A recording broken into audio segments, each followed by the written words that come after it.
so it's 5 o'clock. Let's begin the Thursday, October 20th Nantucket Conservation Commission meeting. We're actually in person tonight, so yay. Nice to see all of you. We'll begin tonight with public comment. Nope. All right, so second agenda item, workshop discussion of potential changes to the town of Nantucket Wetland Protection Regulations, Chapter 390. And we do have a packet with our updated regulations draft, comments, etc. Jeff, you've done this more than me. How would you recommend we start, since we've started this a few different times? Do you want to just go through it, go through new comments? Well, we can either go through that or new comments, or in effort of time, if everyone has looked at the comments or have anything specific they want to talk about or have questions on, that may be faster than going comment by comment. Okay. And then just as a reminder, and just to put it on for the record, that to adopt these, first we'll have to get council review of the changes to make sure that everything is legal and in keeping with our ability to make those changes. And then we have to have an advertised public hearing. So that's for regulatory changes, that's a 3-week advertising period. And then the regulations can be voted on to be adopted, or you can make changes there and then obviously continue the public hearing. Once they're voted on to be adopted, they then have to have an implementation date, which can be no sooner than 3 weeks again from the adoption, because the implementation date also requires to be advertised for the effective date. So if, as an example, if we adopted these on November 1st, it's not possible, but adopted on November 1st, we could say they take effect on December 1st. We have to advertise that in the newspaper so people know that there's a change and when that's going to start. Probably get a flood of applications for things that people don't want to deal with the changes for the things they don't like real quick, but I don't think there's anything super controversial. So. Okay. Well, does anybody have any comments or questions about what is already up there? Comments and additions that we've already talked about? I do. Okay, Joe, go ahead. I got a pile of them. I hope that's not gonna take too long. Well, it's what we're here for. Yeah. I don't know what page it's on, but it's defined as climate change. 390-5. Gotta make this bigger on my screen. And what I don't know if you found it on your screen. Climate change. Yes, I have it. What I'm saying is, why doesn't it end as well as human activities, period?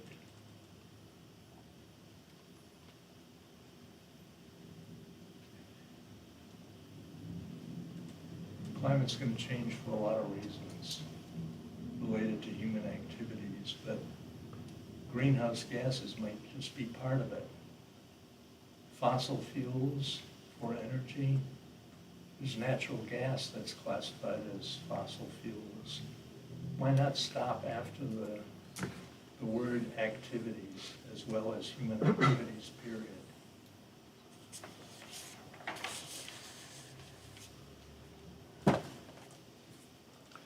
Well, fair enough. I mean, because if we start digging into the weeds, there's methane release from permafrost and everything that is You taking got all the place. cows running around out there. So, Do something about them.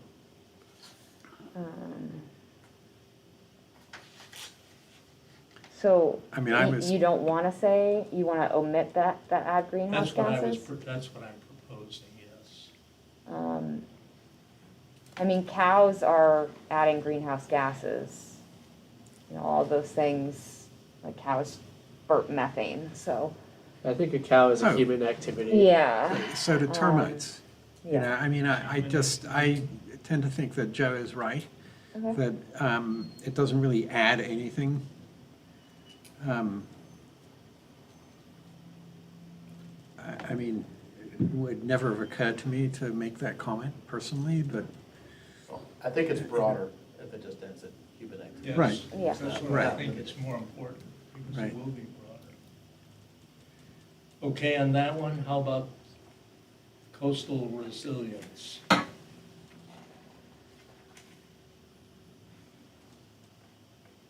Where it talks about documented sea level rise, and which I have no problem with, and more frequent storm activity. That I have a problem with. And a very good argument right now is exactly one hurricane has hit the US. Should we say the climate problem is over with?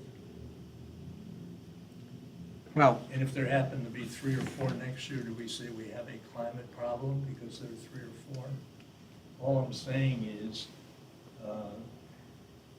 stopping after sea level rise, because that's pretty well documented. The relationship of storm activity to coastal resilience. Yeah, I would not want to remove that. no, I Maybe wouldn't either. tweaking the words, but, I mean, the fact that there's more frequent more frequent storm activity is well documented. Yeah. And, yeah, so I think that's, And this came up in national media recently. The interim director of the National Hurricane Center made a comment trying to say that frequent storm activity can't be attributed to climate change, and he got called out by hordes of climate scientists. So I don't want us to get called out by those same yeah, or scientists. maybe we say more unpredictable, but I think the storm activity, No, there's documented Yeah. data and studies showing that it's more frequent.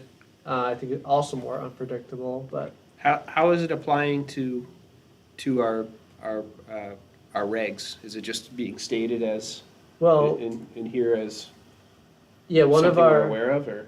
one of our areas of purview is stormwater management, prevention of pollution, floodwaters. Those are all within our purview. So if we're saying these interests need additional protection with climate change, it backs up our regulatory update here. So just to dig a little deeper on it, like how would we see that implementing? Like if we saw like a rash of more storms, or it changes the floodplain?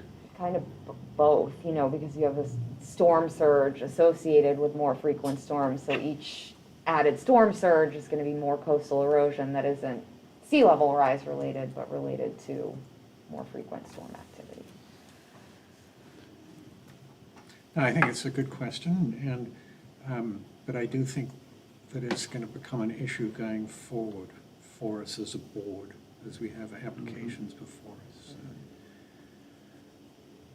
I think maybe, Joe, in terms of more frequent storm activity, could be more of in a global sense too. There's been way more storms around the world, not just in the US. And Mexico's been hit, and Central America's been hit. Even Canada got hit. And we've dodged a few this year, but I think it's worthwhile to have it in there. And if we go to like land subject to coastal storm flowage, if you're on V2 of the codified regs, it's page 53. It ties into what's being suggested here too, with a new performance standard number 4, which directly hits on resiliency. I'm sorry, where is this now? Page 53, land subject to coastal storm flowage, section 390-15B4. These pages aren't numbered that I have. No, but you can see them up. at the top, right? 390-15B4.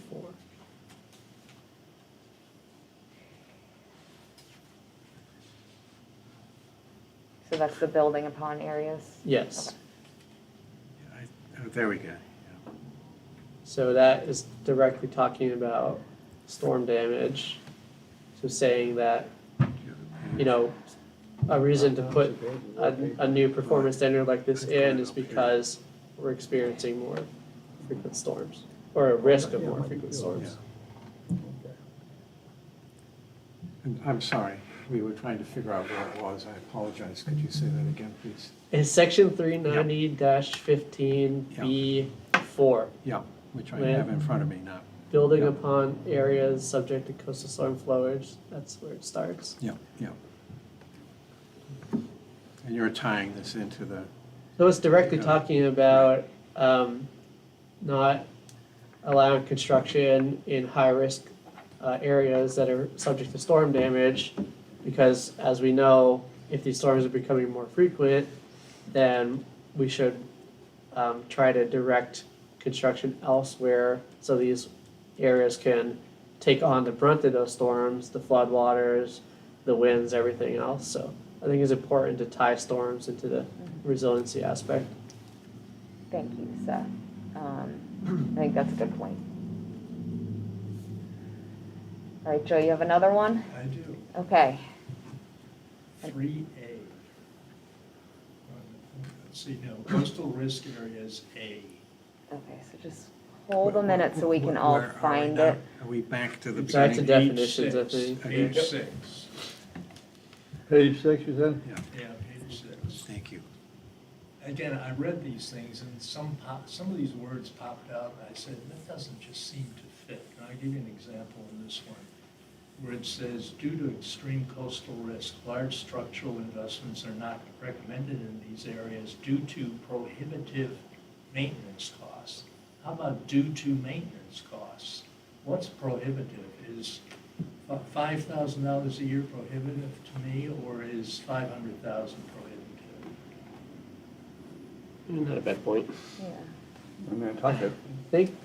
I think that's a good point. I think taking out financial costs and tying it into something else entirely is more relevant, because it's come up many times that financial concerns are not within our purview. So we need to tie it into the wetland resource areas, protected interests, I think there.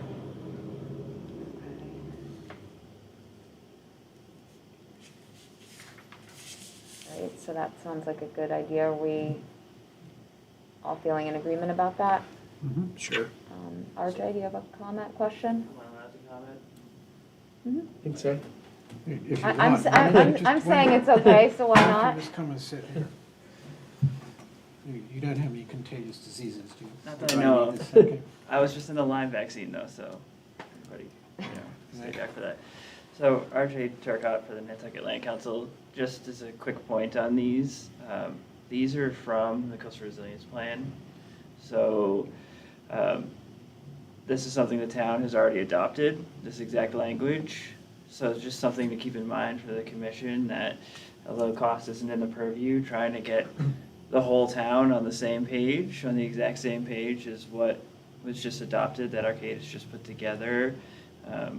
Just try to avoid altering it in any way that might down the road split from that, if that makes sense. Yeah, no, I think Thank that's you. very useful, thank you. Yeah, that's a very good point.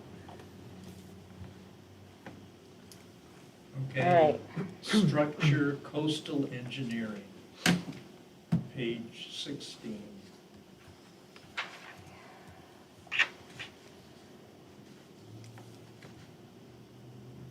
This one I raise only because of the discussions we've had in the last 2 meetings on using steel sheeting to hold back a wall that was collapsing. Mhm. And the discussion was, should we allow the steel sheeting to be used? Well, this particular regulation talks about steel sheeting.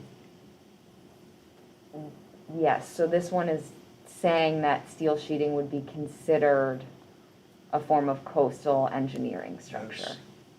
Yes. And does that mean, what struck me is, does that mean it replaces, or not replaces, but it helps the wooden, remember the wooden ties they had against the sloping earth?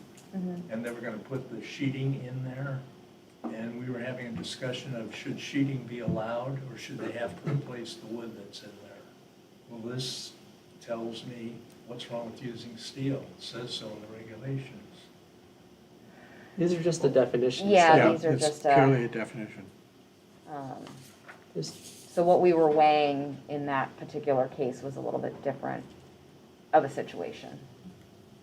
Just because we were talking about replacing something with a different structural material. Nor do I think you want to take away the tool if that was appropriate for, Right. for a certain application. Because a lot of like downtown has bulkheads that are already steel sheeting. And being replaced with steel sheeting. Yeah. Yeah, I think that's just an example of a coastal engineering structure. I've never heard anyone argue that steel sheeting is not a coastal engineering structure, too. Yeah, that'll be pretty good. It'd be a bold move. Wood. On page 20, near the bottom, F2B. What surprises me about that is the additional words that are in there. Split rail fencing, so long as it does not constitute a barrier to wildlife movement. And if anybody's seen a deer go over those fences, split rail fence is a split rail fence. I don't see that holding up any wildlife or wrong. Well, I think we might find that people would add to the split rail fencing to be putting up some form of mesh fencing. So it seems to me that it doesn't make any real difference one way or the other, except that, didn't we have something about tortoises? I've Yeah. complained Yeah. about turtles, but they wanted, right. So with mesh. But I can get some clarity because this is a section that I kind of added. The state wetland protection and the 310 CMR regulations that go with it have a more extensive list of minor activities, but the state regulations read for split rail fencing with the same language. So it's just trying to be consistent with the state regs. Yeah, which I think per RJ's point earlier, the more consistent we can be, the Right. easier in the Right. long run, so. thank So you, Jeff. basically, the split rail fence, as long as it's not constricting right, to Yeah. wetland. right. So from the state, not that I know this, but usually when they put phrases like that, it's because someone tried to get cute with it at some point and probably like cut the posts and put them, it's that, or they put extra rails in to try to make a more structural fence and be like, oh, but it's split rail. That's usually how they add extra language, because something happened somewhere and it may be Gotcha. Great Right. Barrington, or Yeah. it could be Falmouth, or wherever it was, but that's usually how that stuff I goes. mean, they have like the 9 or 11-foot rails, but theoretically, you could cut whatever rail length you wanted, and you could put a post every 1 foot, and that would definitely be it. No problem. Put them in Yeah. vertically. Yeah, I mean, Okay, page 31. This, I think, is just grammar. All right, and which section on page 31? 7, and it's about in the middle where it starts, if either of these methods is feasible, then the bulkhead or groin may not be rebuilt. It should be THEN, then, I believe. It should be. I must say, Yes. I'm very impressed, Joe. thank you, Joe. I'm sure there's lots of grammatical things that will need to Yeah. get done before the final draft. I'm reading through this stuff pretty rapidly, and some of this just pops out. Yeah. I get a different impression of it. Were you an English teacher in your past? No, I never taught anything. Is it safe to assume that where that language is repeated, the other ones going forward, that it's the same error? You're gonna hear that. Yep. For a few more of these, I'll point them out to you. I was gonna do a search of "than" in this document to see whether it's misused, but there might be a million there for all I know. You know who else is really good at catching stuff like that? Yeah. They They'll get turn it. probably some paralegal loose on it and say, spelling and grammar. With the amount they charge, they better. Right? There you go. All right, Okay, then the next one is on page 33, near the bottom. It's B2, And it's the same problem. It says if either of these methods is feasible, then it should be THEN.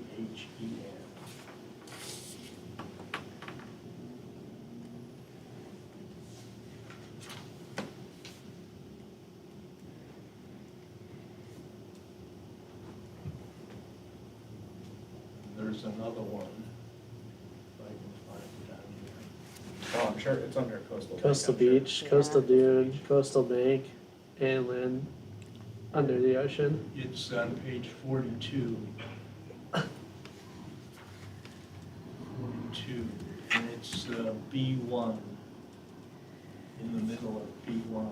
If either of these methods is feasible, then.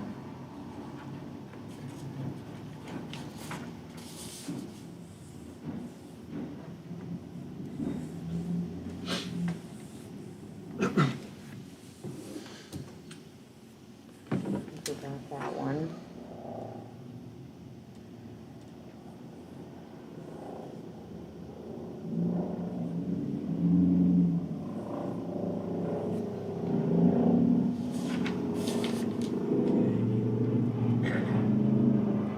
And then I got to exhibit or appendix D, which is, trying to get down the page. Oh, the swimming pool guidelines, way at the end. At the end, What- here's what it says. Rough page is It's that? like 4 pages from the end, Okay. so like. 2 Appendix pages D forward. or B? D, appendix D. Yep, got it. Thank you.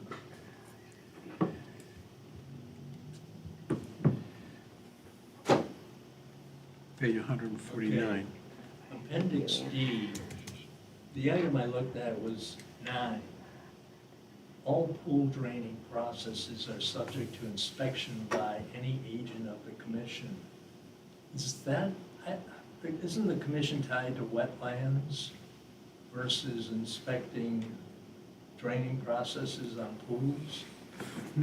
Well, if I may answer, so one of our worries is that it's going to be drained into a wetland. And so we've, I think, hopefully with the additional hire, we will, I don't want to talk out of turn here, but we'll be keeping a closer eye on all the pools that are being drained. Yeah. So, These would be pools just within Conservation Commission Right. jurisdiction, not like random pools mid-island. Because I'm thinking of, there are 1,000 pools on this Right. island. Yeah. right. I mean, that'd be an impossible task for an individual to go around and do that, since the pools close all about this time of the year. Right, no, it's strictly within it. And in fact, there is a requirement that they actually report to the Conservation Commission when they drain it. And one of the regulations also in here, it says that when you're draining your pool, that water is supposed to stay on your property. Mhm. I happen to, over the years, I've owned 3 houses with pools, and I can tell you that water was dumped improperly at the time into the local woods that were behind the house and into the storm drain out in front of the house. And what struck me in reading this is I wonder if there's a service here that they come around with a big tanker truck and they just pump the water into the tanker truck. And There is. We require Yeah, that. There is? Sometimes. Yeah, So- certain properties that don't have drainage areas, Yeah, they have to Right. do that. because that's gotta be a lucrative business for somebody. My worry is, do they do it? Well, that's. I mean, that's if the you're out, issue. if you're out in the middle of the swamp and you just get a pump and a hose and go. I worry, well, it says it's supposed to contact Jeff to say they're gonna do it, and then in theory, you oversee some. Yes, we definitely do. People do that from time to time. So just real quickly, back on number Cute. 9, would people feel better for our regs if we just added to it where it said, all pool draining processes within the commission's jurisdiction are subject to inspection by any agent of the commission? Sure, That's Yeah. fine, yeah. sure. And we're almost through this painful exercise. Not here of my painful. comments. Helpful. Nope, That's this is good. exactly. What we're here to do. Page 150. And it's the second paragraph. And this is, again, I'm not an English teacher, but if you look at the second paragraph in the last sentence, says being maintained for view shed purposes shall be do so in keeping. I think it should be, shall be done, or something, something's wrong with the language in there. Yeah, shall be done in keeping with these guidelines. Where was that again? So it's the Second second paragraph, like Purposes 5. Shall be yeah. do so? Shall be do so. The other question I had is, 2, 3, 4, 5, the fifth item, the fifth paragraph, where it says, properties located only within land subject to coastal plan flowage are exempt from these guidelines. Why is that the case?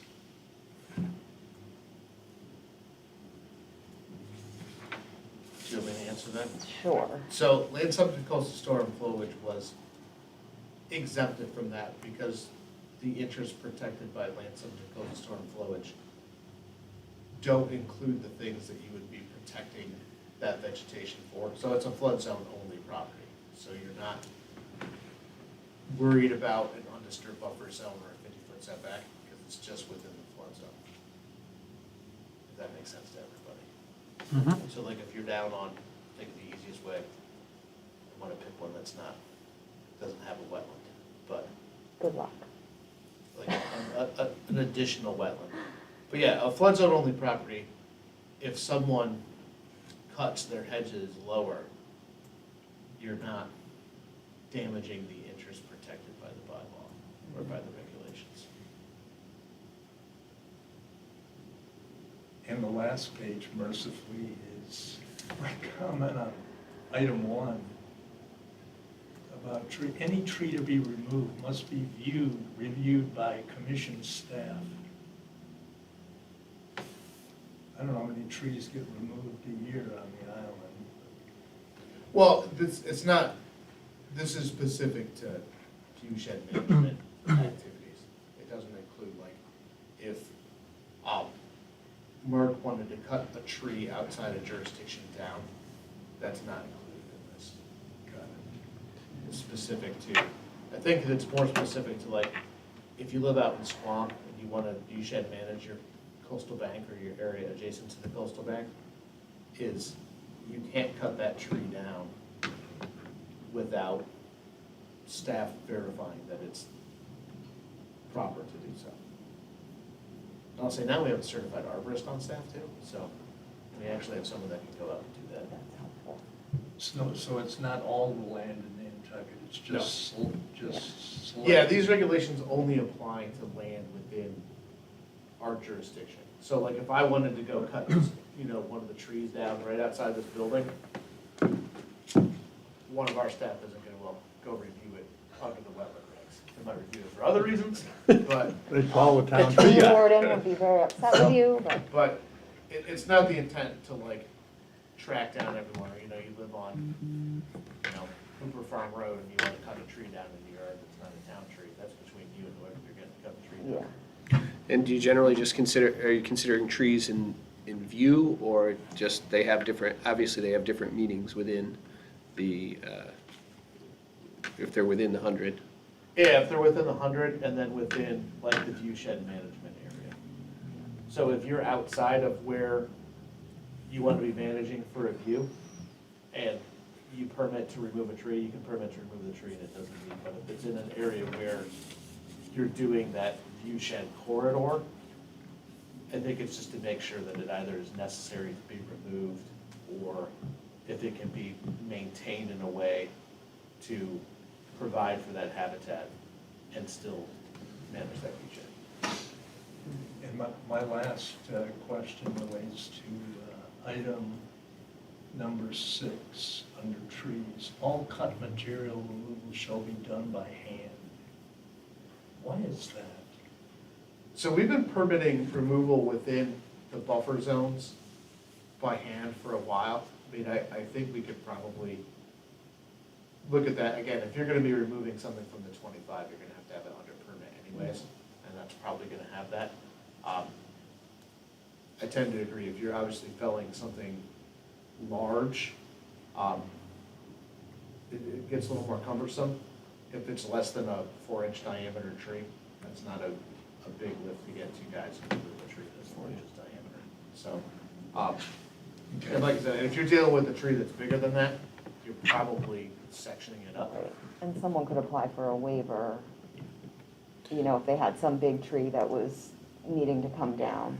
Oh, totally. And I think too, right, is those are there, if someone may, and you have someone, you know, if I go out to a site and we're looking at a situation where if there's a dangerous situation that's created by doing that, we've always worked with people to make sure that there aren't impacts from it, and then people aren't putting themselves in like personal harm. Yeah, I could see a safety issue with trying to take down a certain size caliper tree with a handsaw. I don't think we're past those days of Oh, yeah, expertise, you you can know. You can still like Chainsaw. use a chainsaw and Yeah. do those things, but. You just can't drive Yeah, a I- pecan machine in Right. there or Yeah. anything. Or what we've seen before is, I mean, I hate to throw a site under the bus, and hopefully no one here has been on it, but we had that site off in Monomoy. And I think when we looked at that site, someone had driven an actual bobcat down the slope to haul material up into the resource area and then drove it back out. And I think that's what you're trying to avoid, is creating an unnecessary disturbance when you don't need to, or there are ways to avoid it. But they shouldn't have been cutting in there anyways, but that's a different story. Sometimes it happens. All right, Joe, is that your list? done. Well, I mean, thank you for I going gotta say, through. that's- Yeah, that's After good. the preamble, that it was gonna be lengthy, that wasn't that bad. No, it wasn't bad at all. Good comments. All right, Um, I'm happy to jump in. Go ahead, Ian. Mine is hopefully briefer, but I mean, no disrespect there, no illusion at any level. So I'd like to have a definition of beach-compatible sand. And I know Jeff and I have been circling this particular drain. Oh, And, you know, I mean, having seen most recently out in Sconset, you know, a pile of quote-unquote sand that looked exactly like topsoil. I circulated several times, or Jeff circulated on my behalf, the Florida definition, and I realized that we aren't Florida, but I'm going to read it again if I may. At the beginning of a sand search, specifications are established as the minimum criteria for beach-compatible sediment suitable for the proposed project area. The specifications are based on the native existing beach sediment characteristic of the proposed project area, which may require additional sediment sampling and analysis of the project beach during this stage of the investigation. The specifications include silt content, visual shell content, carbonate content, gravel content, moist munsel color, sorting, and grain size distribution. And so I would like us to add something that is appropriate to our situation here. And as we've been talking about the munsel, well, I guess, do you call it a coefficient or the munsel color chart? Scale. Scale, thank you. You know, they could always ask for a waiver. I mean, if they decide that it's not going to be within an approximation of the munsel color scale. But I think, you know, from what we've seen out in Sconset in particular, you know, it clearly bears very little relation to what's actually on the beach. So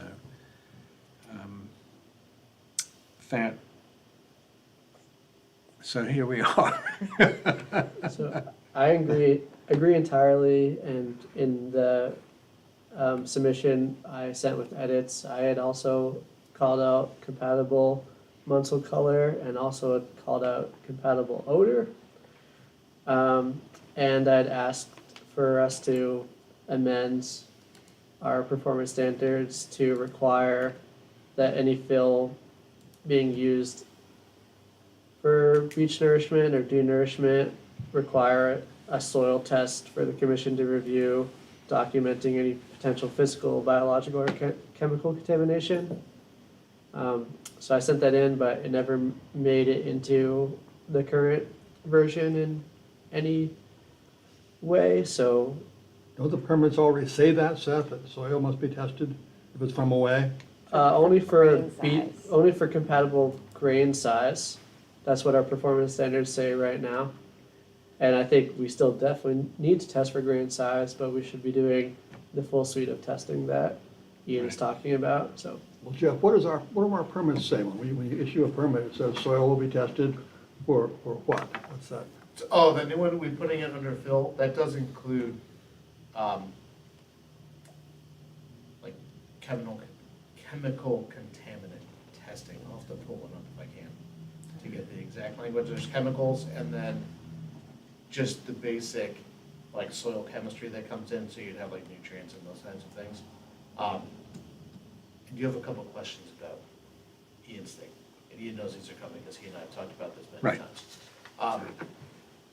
So I think administratively, and thinking down the road, I'm 100% on board that we need to do a better job defining what it is. But I think part of the question comes in is, what are we looking for the material to be compatible to on the immediate basis? So I say that because this has been like the age-old debate in Massachusetts, and especially for like Sconset, is the material you're putting down as nourishment material, should it more reflect what's eroding from the coastal bank or from the coastal beach? Right? This is like the unanswerable question, because that structure is cutting off the bank as a sediment source. And I think the thought with that is the material that's gone down should be more bank compatible, because that's what would be eroding.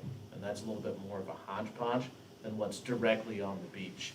Because what will happen is, as it erodes, those materials carry and deposit, and you end up with what comes back onto the beach.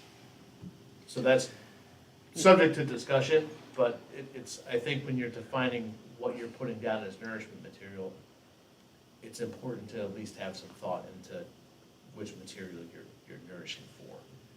Well, I take your point, and we have been discussing this, but in terms of what actually comes out of the bluff, nearly all of it is, very little is topsoil.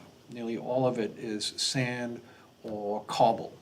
And in fact, didn't we specify for the beach club that they add a certain percentage of cobble because we wanted to mimic what was coming out of the beach club? And, but like Seth, I feel that we need to actually have parameters that then they can ask for a waiver, but that it should include a nourishment material that doesn't look exactly like topsoil, which is what we're seeing. I mean, I've got photographs of what they've dumped over the bluff, and it's staggering. No, I'm not trying to Right. disagree with that Yeah. point, but I think when you're looking at, I think when you look at the composition of the beach and you run it through like a sieve analysis and an angularity analysis, kind of the base level that's there, that's gonna run different than what's gonna run from the bank.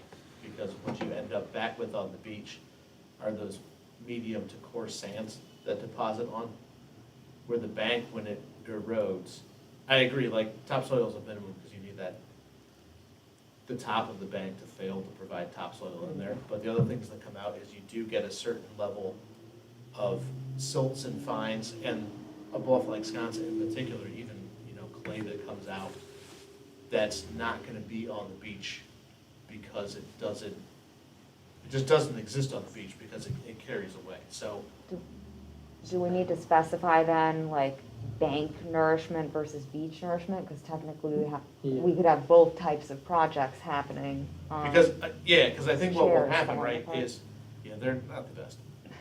If you went to do I'm gonna rebuild a dune, right? I just wanna build a coastal dune. To me, that's a very clear, sand that's deposited by wind and water, and you're looking at almost exactly what's on the beach. I think when you look at replacing the bank as a sediment source, it's a little trickier. and then we'll get into color in a minute, so it's, appearance-wise, I hear what you're saying, but I think tackling those major components kind of one at a time.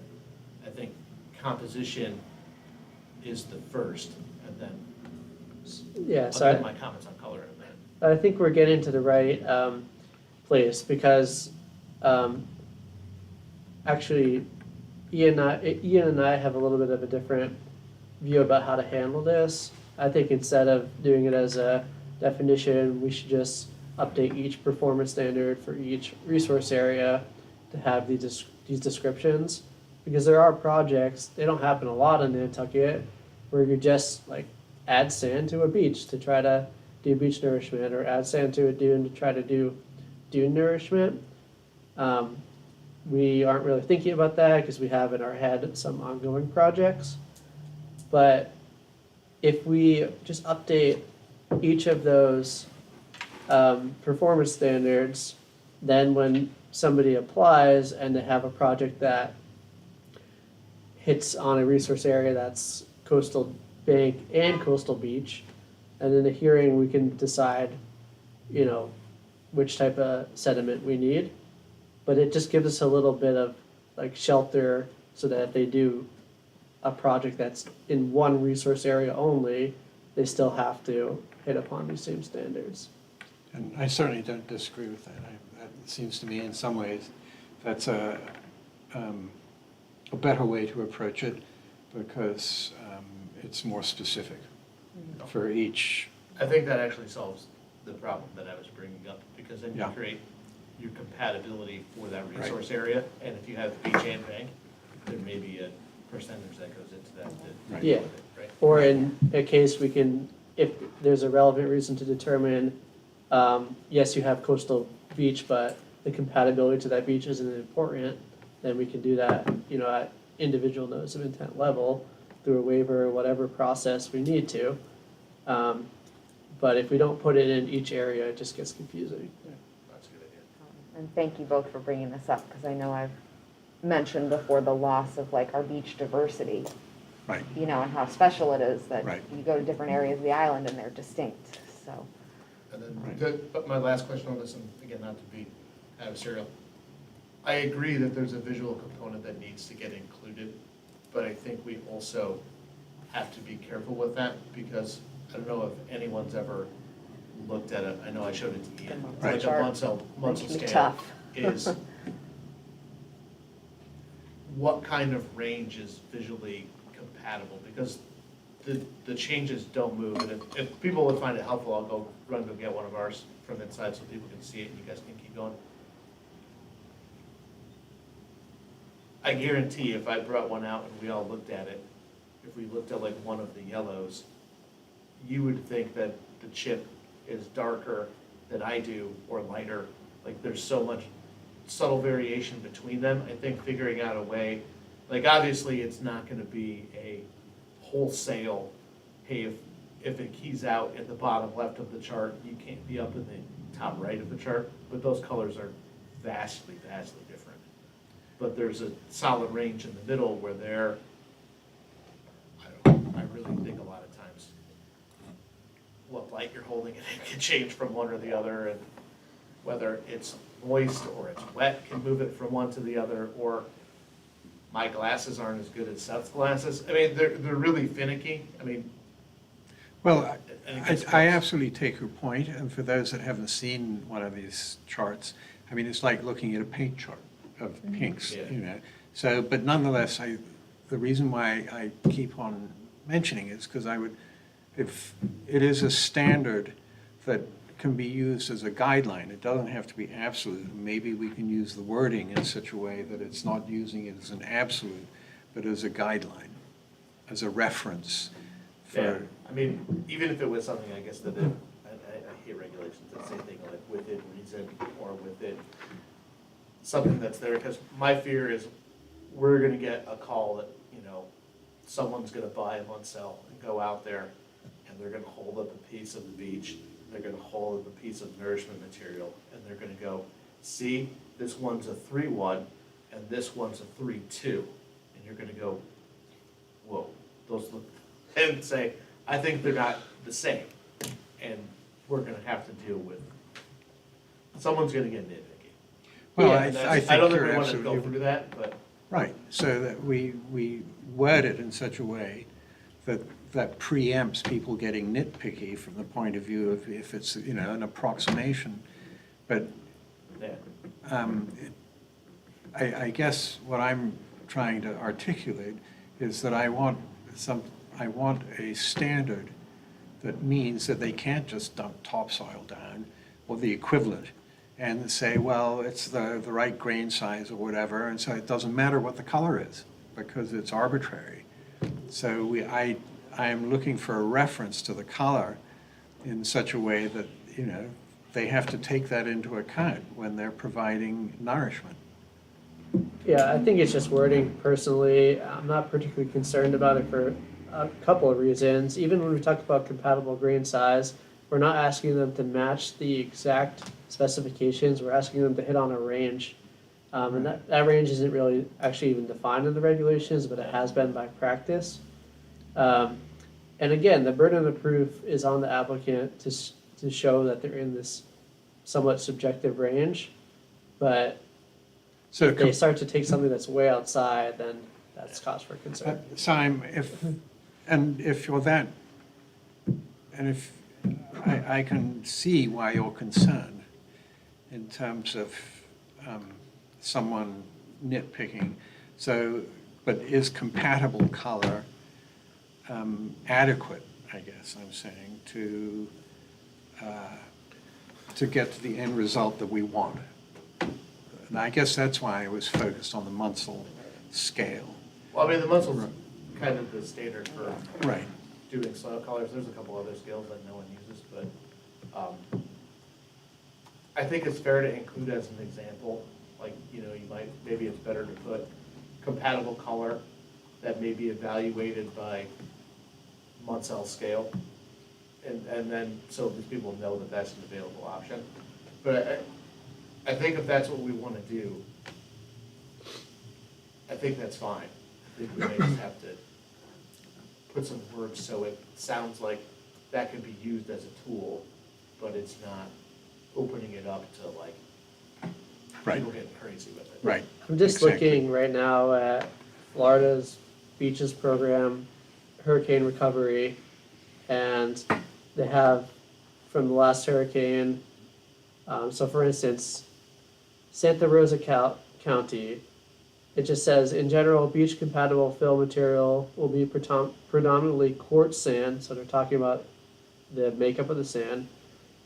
Mean grain size diameter between 0.2 and 0.55 millimeters, with a moist Munsell color value / chroma of 7/1 or lighter. So it has to be, I guess, could be lighter than that, and a similar quantity of shell as the existing beach. So they're not saying if they match exactly that 7/1, they're saying it has to be this or lighter.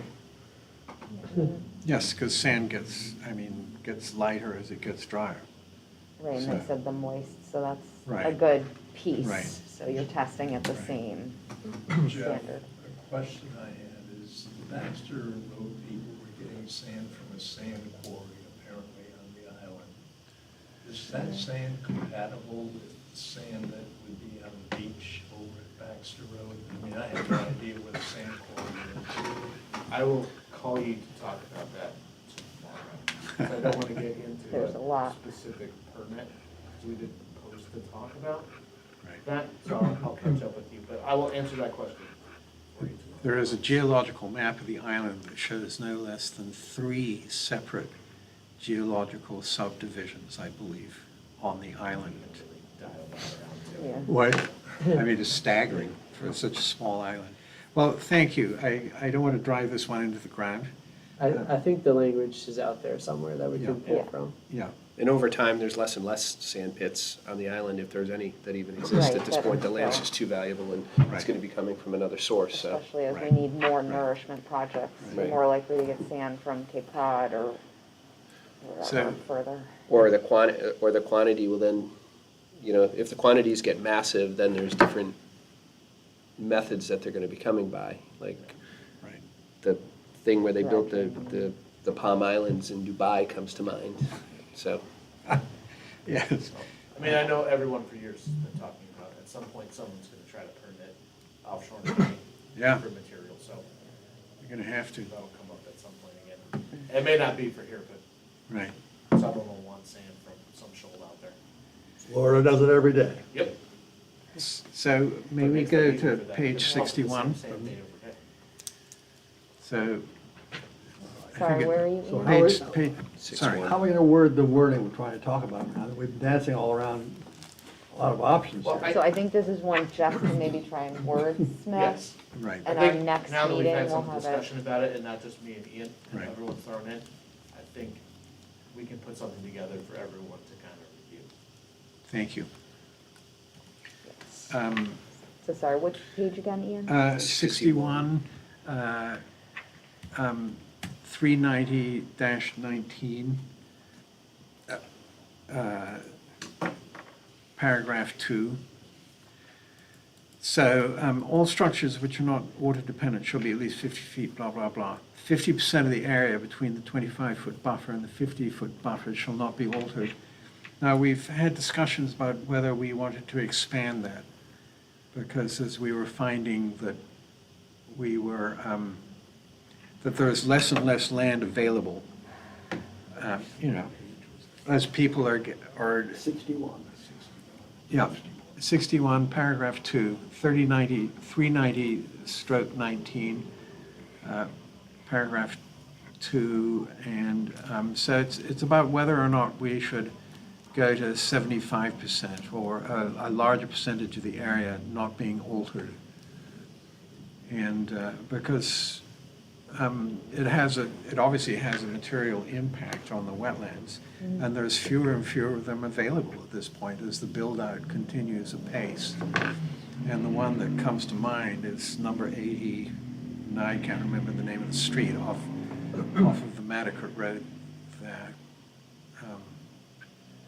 sorry, you're gonna draw a blank because. Oh, that group of those 4 lots that were all done together. No. 78. Millbrook. Okay, yeah, thank you. Yeah, exactly. Yeah, The one with the pitch barn? Yes. yes, Mm. Yeah, exactly. Millbrook Road. Thank you. That's okay. Yeah. No, I agree, if we could boost those buffers and Right. protections, Right, it would be helpful. So, yeah, I've advocated for this before in a slightly different way, in rather than just bumping up the percentage between the 25 and 50-foot buffer, to have a percentage of disturbance within the 100-foot buffer totally. So I don't know if I ever said what that percentage would be, but I think we should keep that 25 to 50, but then also say within the protected resource areas is a max build out on the site that's possible. Once you've hit this percentage, no further activities are allowed. Are you proposing a percentage or just to explore? I have some in mind, but I don't know if people like the idea in the first place or not. I mean, I like the idea, I think, Well, it's a little like you guys are essentially creating what zoning has as a ground cover ratio. Yeah. But instead of it just focused on ground cover, you are creating, in effect, like a disturbance ratio. Well, I've always been troubled by it. It's fair game between 50 and 100 feet. You can do almost anything with our blessing. I mean, you gotta get our blessing, but yet we rarely say no within 50 to 100 feet on anything.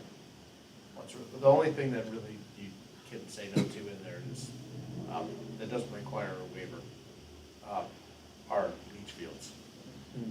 But the performance standards right now allow for, I would agree, anything with a permit for the most part. That's the one except the leach fields. Now, would, Yeah, I mean, that I would think combine with Seth's thought about, within 100 feet, have a percentage. yeah. I think 50% seems like a good benchmark to me. E.O. Wilson, half earth, 50% conserved, 50% developed. It's recipe for sustainability, so I'd advocate for 50%. Between 25 and 100? 50% total disturbance within any regulated resource area or buffer zone on site. So, all right, just to kind of play this out, because I'm just trying to figure out how we calculate the area. So, the area would the area that we're calculating from then be the resource area and buffer zones area, 50% of that, or 50% of just the areas that you could get permits to do something in? Just want to make sure because this is the question that's going to come up, is how we calculate that number. Yeah, it's gonna be hard, I would have thought. And also, at what point is it considered a taking? And I guess, If, yeah, I'm just thinking about Jeff's, I mean, if you have a property that has like a giant wetland and a very small buildable area, if you right, contain the resource area in that Right. 50%, they can develop probably all, you know, of the So, 50 to 100. How about just the buffer zones then?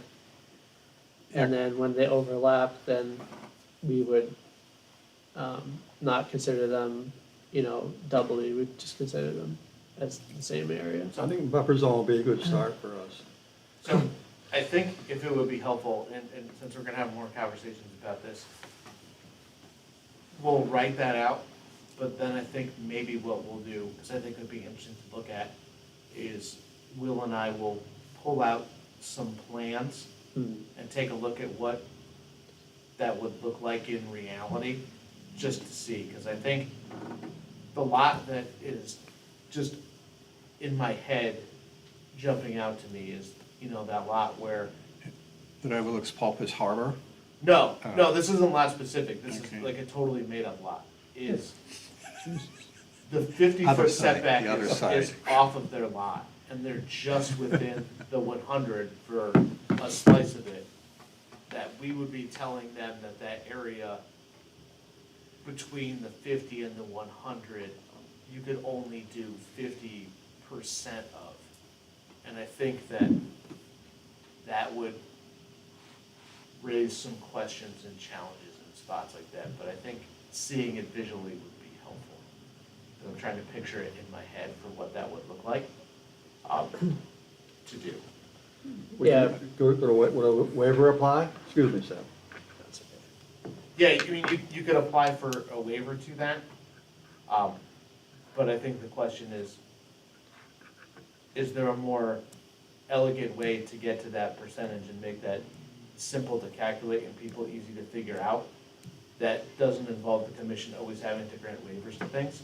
Or is a waiver better? So, Because I think the concept is really good. I think it's just figuring out, again, because we want to try to enable people to be successful, to understand what they can and cannot do without having to, if you own a lot and you have buffer zones, if you had to hire a surveyor to even draw on a napkin what you may or not be able to do to figure out your errors and percentages, I think a lot of people will get frustrated with that. right, and the one I'm thinking of in Pulpus was the one that was shoehorned in, so it's on the other side, on the north side of East Pulpus Harbor. And you go in, so it's like that 5-acre one that has, Medowee. yeah, yeah. And, you know, that, I mean, they used almost every available piece of land there that was open to them for the 3 structures that they put on that property. And with nary a square inch left, you know, outside the 50-foot buffer zone, really. So I think it makes sense to have an increase in the buffer zone between 25 and 50, as well as trying to adopt a reduction in the overall Like, activity. Right. Is it easier just to have two separate, I think so. is it easier just to have a percentage in the 25 to 50 and a percentage in the 50 to 100? Maybe. Again, I think getting a couple different things to graphically look at for what that would be and see, I think, 'cause I'm definitely understanding the concept, but I think looking at it in a few different situations to see how it would apply, I think, at least in my mind's eye, would be helpful to do. But I think we can write it in the meantime with the percentage, and then it can always adjust and fluctuate in that kind of exercise. Because again, I'm just trying to, Would you be willing to mark up like 3 example plans with different scenarios we talked about and send them around? oh, no, absolutely. I think between Will and I, we can probably pull together probably even a few more than 3 for what it would look like. Because I think in my head, I would like to do at least a couple where it's, you know, resource area on the property and all of the buffer zones, and then do a few off-site ones as well. Just to see how that would function. I would say that'd be a good exercise, because I bet there's gonna be a lot of public comment on Right. that one when it comes down to And our it, so. surveyors are gonna want the Yeah. visual. Right, No. right. That's- Well, and again, right, is a lot of these always come down to, if you don't make it easy enough for people to be able to do and understand, that's when people take matters into their own hands and just do stuff. Because they're like, I'm not gonna go through that process because it's too complicated, so I'm just gonna do what I'm gonna do. And And that's yeah, problematic. and then you'll have, they don't know how much was disturbed beforehand, because Yeah. they didn't look at the site beforehand, so. But I think the concept overall is it's a simple. really good concept. Right, I'm not trying to like poo-poo it, I'm just thinking of the logistics. So I have a couple more points, unless I should pipe down for a bit. No, go ahead. Ian. So, one for pre-78 structures, that when they're moved off the original lot, that they're no longer protected. As we don't actually have that within our local bylaws, and that clearly, I mean, we've never had to address it, but I think we are gonna have to address it going forward. And it seems to me that once you move a pre-78 structure off of the original lot, it should not have pre-78 protection. Would that be in our purview, or is that a chapter 9, is that chapter 91? Uh, No. That's okay. my purview. So I think, I mean, that's a good point, and so I'm looking at if you move a house off of the lot on the east side of Baxter Road to the west side of Baxter Road, should it still be protected? And I feel at this point, no, that, everybody knows what's taking place. And if you then purchase it separately, that, you're well aware of what's taking place, it has been moved. It could have been moved somewhere else. The fact that you choose to move it where it will be threatened in the future is your decision, but it shouldn't be automatically protected by the pre-78 regulation. That's sort of what I'm looking at. Yeah, I worry about, I see 2 sides to this, I see one, somebody taking a pre-78 structure and moving it somewhere so that that new property is Yeah. allowed protection. But I also worry about a property owner, similar to the Baxter Road case you're describing. They've moved the house, they've tried to do the right thing, erosion continues, and the house is under threat in 10 years. I worry that it still would be allowed protection, in that case. If it's moved to be moved back, if somebody had a It's double still, property. but it's still on the same, well, they're still the same lot. In other words, Josh Posner, as an example, owns, the lot that he has goes across the road. Right. It's still the same lot, even though it's to the west side of the road. So, Well, legally, it's a separate lot. It's at the- oh, all right, then I've misspoken. But it's So- in common ownership, but. Right. They used to be the same lots. No, they are no longer. Once they all went to land court, they all got individually numbered. Ah, okay. you go back to the original Right. extra layout plan pre-land court, Right, they were, right, but when they registered everything, they would okay, number it down. okay.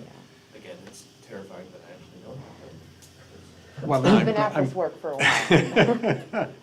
But still, well, I guess it just occurred to me that, going forward, that, I mean, as an example, when the lot can no longer be moved with, what I'm trying to say is that you're entitled to protection if you don't move it off of the lot. Everybody agrees. Yep. But, should you be entitled to protection if you move it off of the lot? So they're sort of separate issues. If you choose to move it off of the lot rather than say you need protection, then I think you're going in a different direction and you should lose that protection automatically. Right, I mean, I think in the extreme example, what you're saying is if you own a house in Squam right now, and you're threatened by erosion, and you pick it up, it's a pre-78 structure, you pick it up and move it, and you move it to Hooper Farm Road, that the pre-78 status would no longer apply to it because it's moved off of that lot. And I know that's an extreme example Right. because if Hooper Farm Road is threatened by erosion, We're Right. in real we're trouble. in real trouble. Right. But I think that's what you're saying, is you Right. would have the opportunity if you could find a lot. Right, You could choose to do that if you want. right. I might have to kick the tires on that a little Okay. bit, but I think that's a good question. I think it is important because it also goes the other way. What's preventing somebody from just Oh, yeah. buying a pre-78 Right. structure over here in Mid-Island and moving it to a coastal area and then say, oh, I qualify for protection now because I moved my structure there? I can actually answer that question, because this has come up before. The way DEP has always interpreted it, any structure that moves closer to a resource area loses its pre-78 status. If you move further away, they've maintained it historically. So Right. that's what prevents the like, hey, I bought the sweet house on Hooper Farm Road, I moved it to Baxter Road, I'm gonna protect my lot, it's pre-78. They say, well, you willingly moved it closer to the resource area, doesn't But- count anymore. But there is, I mean, in that case, fine, but there is nuance. What if you take your beach house from Eel Point and move it to Tom Nevers? I mean, it's still maybe the same distance or No, farther because away from a resource area. It's but- a different resource area. I know that's kind of a nitpick, but. when- Yeah, you're still moving it closer to harm's way. Yeah, because you're moving it away from the coastal bank on the north shore, closer to the resource area. And I know you can be like, well, 10,000 feet away, is this like, play that game, but that's how, I'm just saying that's how DEP has viewed Okay. it historically and adjudicated that a few times. Memorializing that in a better way may not be the worst idea. I remember at Brent Point, there was a house that was cut basically in half, given away, because they were gonna build a mega mansion on that lot. So they gave the property away, and two parties took it someplace, I don't know whether they took it on the island. Would protection be going along with those two houses? Shouldn't. Well, that would be They were the sold to 20% somebody figure. else. I think to definitively answer, I would probably need more information, but Doesn't my sound- gut feeling tells me Yeah. no. Yeah. Alright. Most of the people that were utilizing those things it was a different, Yeah. Different group. gonna make a year-round house out of it. That could change, but. Alright. And- Try not to That's a let good the one. guys that, internalize the historic wall of the house. You can't see it anymore, and then demo it once the rest of the exterior stuff. Not that that happens. Oh, it happens.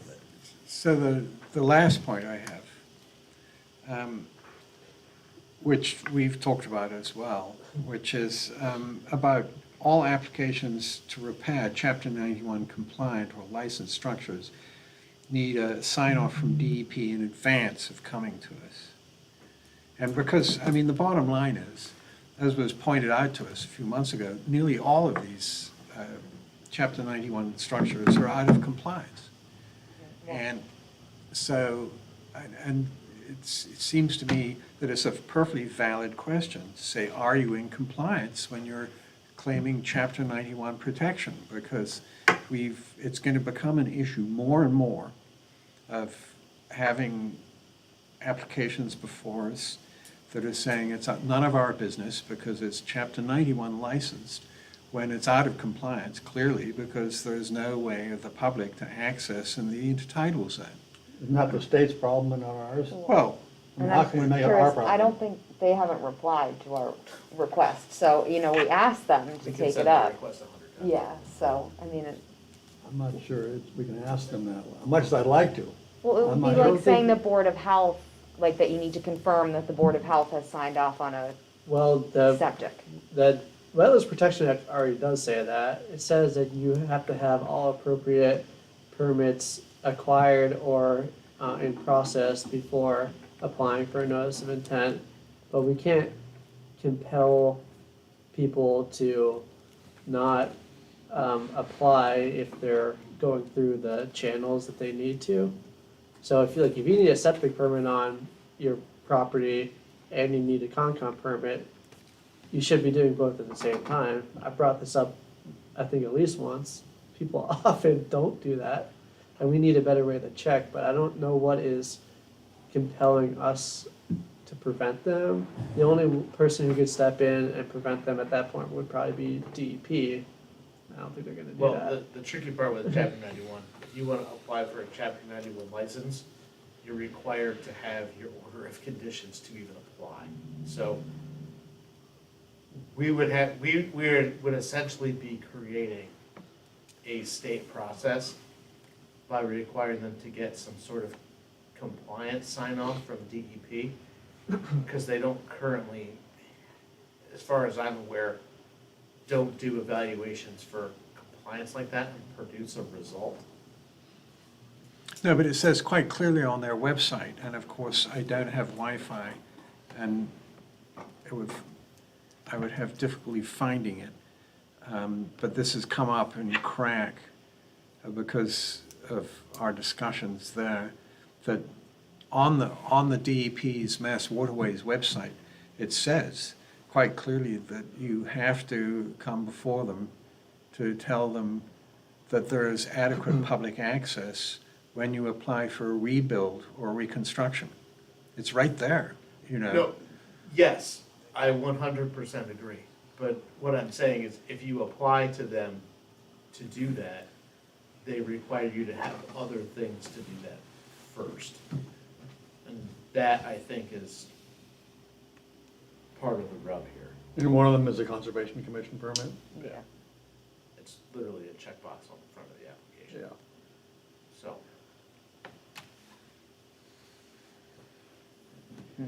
Just trying to think if there's a way to Right, or get whatever to it. that. And DEP has not responded to any of our, No, Not super surprising. no, that's not.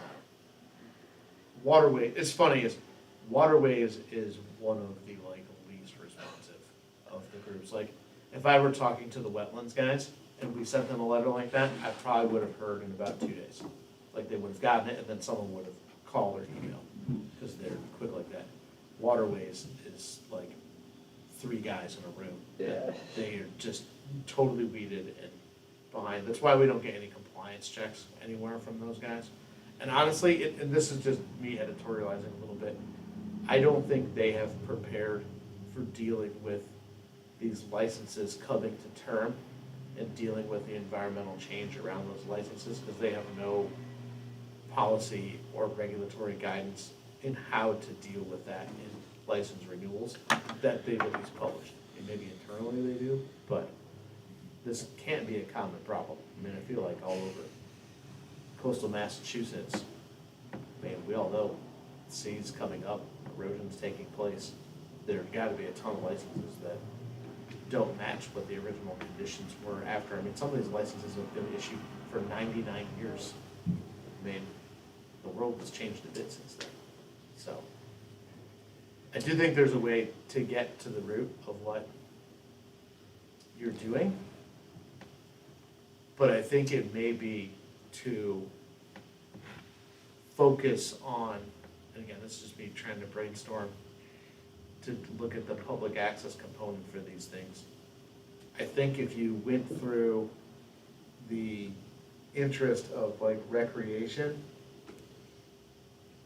and created some sort of standard for a requirement to have reasonable public access related to, like a coastal engineering structure or something like that, that you're essentially creating like a parallel process to Chapter 91, that you're not dependent upon the state to deal with. So, well, I think that's the sort of ingenuousness, that ingenuity, I guess I should say, that we treasure. You know, so should it be an addition to our definition of recreation, or? Well, so recreation is an interest, so I think Right. you would want to write like a performance standard for something like coastal beach that, you know, in the definition of coastal beach, in that preamble, there is that sentence, and I'll butcher it because I don't have it right in front of me. Unobstructed access along shore. Right, I think if you Yeah. created a standard to tackle that unobstructed access portion Yeah. and what that really means, I think you could do that, because I think, again, you can always create more restrictive rules than what the state has. You can't make less to hold people to. So if you included some of those principles from something like Chapter 91 into the local wetland regulations, you would essentially be accomplishing, I think, what you're looking to accomplish without being dependent upon the state agency to do it. Well, that would be wonderful, Jeff. Yeah, Yeah, That really would be. Yeah, I think that works. that's good word. It works in my brain, yeah, I at least, think it does. so. And it Wonderful. separates us in a nice And again, way. I think it also creates an ability for someone to try to actually do it. Because I think if you tell someone they have to get a piece of paper from the state, they're gonna go, I don't even know how to do that, because it's impossible to do.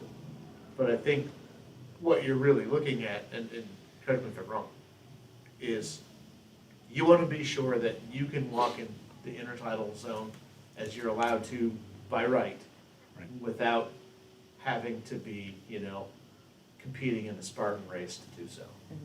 Exactly. Yeah. And you think we could work that into our regulations, Jeff? I think as long as it's tied specifically to an interest that's defined in the regulations, then yes, you can. Wow. I think it's tied to recreation, Right. which is I would say Alrighty. you could probably tie it to recreation. You could probably, I'd have to read the definition of fisheries again, but fisheries may include the ability to actually fish. Navigate, yeah. Maybe included, recreation's the easiest one, I think. I think that would be a great addition. Yeah, Wow, solve a couple of problems we've had in the past. right. I mean, I guess it does apply to like a new application. Sorry? Well, I'm just thinking about like grandfathered structures, like how this applies to structures already on the beach. Well, they still by law have to provide access Right. in the intertidal zone, and then with our local regulations specifying it. Well, I think if you created a performance standard to say any repair or rebuild of a grandfathered structure needs to be updated to include a public access component, and then you'd want to include behind that something that says any construction related to the public access component does not affect the grandfathered status of the original structure, Okay. to keep people from freaking out. But Yeah. Yeah, I mean, it seems like some people have taken the view that if you qualify under pre-existing use, then you don't need to meet any of the performance standards anyway. And other people have disagreed with that, so I'm not super worried about that, because that will have to be figured out probably with the legal opinion at some point, but if it is true that pre-existing use doesn't need to meet any of the performance standards, then they don't need to meet any of the performance standards. Well, Well, thank you, everybody, for, thank you. Thanks. And Anybody else? Seth, do you I have some anything? things, yeah, if you don't mind. I have one too. Go Um, ahead, Seth. So while we're on the topic of pre-existing use, I would like us to entertain a discussion about better memorializing what normal use and maintenance means, rather than just having one sentence. Can we like flesh that out somehow, or have examples, or? I know we sort of hit on some of this when the land bank came for their general order of island-wide order of conditions. But right now, we just have use and normal maintenance, and that's not defined anywhere in our bylaws, so we just are relying on the general definitions of what normal maintenance is. But I think we could probably describe what normal maintenance is. So are you thinking like a percentage repair that would be normal maintenance? I know I'd advocated that in the land make notice, and then we ended up not doing that because the percentage seemed a little bit arbitrary. Right. And I don't know what we settled on, but maybe we can pull some of the language out of that we use. I know we came up with a creative solution that I'm forgetting what it was, but, Did we actually permit the land bank one? I know we did the DEP or, one. yeah, the town, but- I don't know if Yeah, Yeah. The land bank. I don't think, I think they pulled Town we that did, permit. land bank we did. it was a discussion with both Yeah. of them, I don't know if we ended up, but, yeah, we talked about like some percentages, and then it got into the question of, all right, you know, if you replace 100% of the screws in a coastal engineering structure, and that ends up being a big percentage of what's actually on the site, that's probably normal maintenance. Just because you replaced 100% of the screws doesn't mean you repaired the whole thing or rebuilt the whole thing.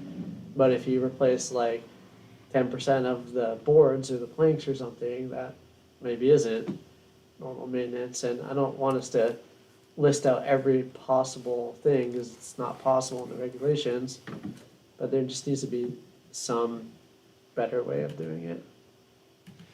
And it's currently done by definitions, or it's just a general, it's just a It's just sentence? Kind of case. Currently by done case. by common practice, anything that could be considered maintenance, right now is considered maintenance, so repairs, replacement, rebuild, all of that. The only thing that we have decided is definitely not maintenance is if your structure has not been maintained for a period of 5 years, it's no longer use and normal maintenance. Otherwise, it's really just case by case basis. And Jeff, you're the guy who gets the bulk of the calls of, we're gonna do some maintenance if they do call. You Yeah. don't wanna make it like too burdensome on the office either. So I kind of inherited a standard from Dirk and Peggy when I got here, and we never really messed with it too much. Their general rule kind of followed a little bit like our substantial improvement. For them, it was always right around that like 20% threshold of like replacement was getting beyond maintenance. There are some times when you go and look at things. I'll just use one example. We went and looked at a set of beach stairs for the land bank, and it was a 10 stair set that was there, and they wanted to replace 4 of just the treads, right? The stairs were fine, the strainers were all good, they just had 4 of the treads that were in disrepair. And, it's one of those where I think we judged it as, it was still less than 20% of the total structure, and, the guy literally popped up 4 boards and put 4 boards back down, but that's a totally different kind of maintenance than saying, I want to replace 20% of my bulkhead, right? It's not always apples to apples, so I think any sort of clarity would be helpful. And if, just so I can get it clear in my head. If the stairs were in total need of replacement, it's a new ask from the Yeah. commission in that area. Yeah, it's tough because like in that case, I feel like if the structural support with the stair, you know, the post and the side and everything was fine, but just the treads, if 100% of them needed to be replaced, I still think that's maintenance. But if, you know, like 10% of the support posts had fallen or had broken and now the thing is leaning on the side or like has to be picked up and put on new supports and rebuilt, I think that's not maintenance anymore. I think that's a repair, Reconstruction, rebuild, right. reconstruction. So it has to do more about like the quality of or the condition of the structure rather than the percentage of, you know, like some things are relatively minor. They just got waterlogged and they're warped and you need to think like a boardwalk, right?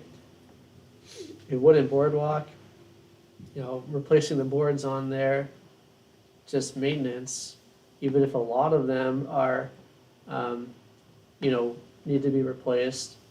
I think that's still maintenance, but if you have to take things out of the ground or, you know, disassemble things and put new structural supports or stringers or things in there, then I think you're doing repair. Do you think it could be some sort of like land disturbance involved? Because like the structural stuff you're talking about, there's clear like sediment disturbance that's gonna take place versus some of these board replacements that wouldn't. I know that doesn't really hit the mark, but it differentiates slightly. Yeah, maybe. I mean, I'm not an engineer or a builder, so maybe we can look into that, Jeff, a little bit more. But do you understand what, like, where I'm coming from on No, I this? totally do. I might actually throw out to our, like our Cape and Islands Conservation Network, Agent Network, to see if someone else has a good definition for it, or if it does. Because usually asking that group, someone either does or has someone that does. And then at least gives us something to start with. I assume it would hinge around structural integrity. In other Yeah, words, right, That's what I'm getting at. right. Structural integrity, but I do like the ground disturbance part because that makes it, you know, pretty clear Right. about where the line is. And that's what Yeah. we're really worried about. Yeah. I mean, we've done Yeah. once before too, like we've let people be like, I'm reshingling my roof. Like that's normal maintenance, because it's got to reshingle your roof from time to time. And people have asked that question before. Most people do not. They just reshingle their roof or reshingle part of their house. But Do you ask for a permit when they do that, Jeff? not usually. When they start saying things like, we're gonna reshingle and install a couple dormers and second floor, like, then that turns into a different conversation, but for someone to come in and just say, I just need to redo the shingles on my house, normally don't. Right. do that time. Don't let them blow all over the place when you're in blow Right, that's the piece. But I think we can get to a better way to define that for sure. We'll leave that one. I'm sure open. someone has defined it somewhere that makes sense. Maybe in North Dakota. You never know. And We left, that's happened before. We've sent it off to that group and you'll hear things like, well, when I was working in California, this was, and someone has something that's, Anything else, Seth, or should I give it over to Mark? Yes, we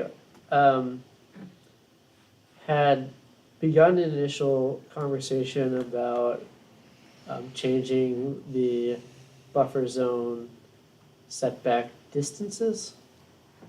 So like increasing 25, 50, and then 100-foot buffer, or maybe not increasing them, but taking activities that were allowed in one area and pushing them back to a different area. I know also there was there was a discussion of adding this Great Pond area, which I think got in there. But there was some discussion of like, you know, bumping things like bluestone patios and things like that up out into the 50-foot buffer. And I advocated for that at one point, and I'm still advocating for that, but I don't necessarily have a specific thought on what exactly needs to go where. But I think having like, you know, really any activity within 50 foot of any wetland, 25-foot buffer zone is much too small for a lot of wildlife, and also I think in a lot of cases isn't really protecting the water circulation or other resources or other protected interests that we care about. So I would advocate that we move most things back to the 50-foot buffer zone, and then maybe consider having some of the things that are in the 50-foot buffer zone move back to 75 feet per se, or maybe we'll just keep it at that for now. But really, like patios and decking and fire pits and all these disturbances in the 25 to 50-foot buffer zone, I think needs to be updated. So I agree with you, and I noticed that in the reworking of the definition of structure, that swimming pool equipment and dry laid stone patios was added on page 16, which I was very pleased to see. And because we've had that discussion about patios ad infinitum, you know, and So with that too, because I actually brought them both up, is those did get moved from our previous discussion, and then we went on to include impervious surfaces into that, and then actually provided a definition of impervious surface, which we didn't have before.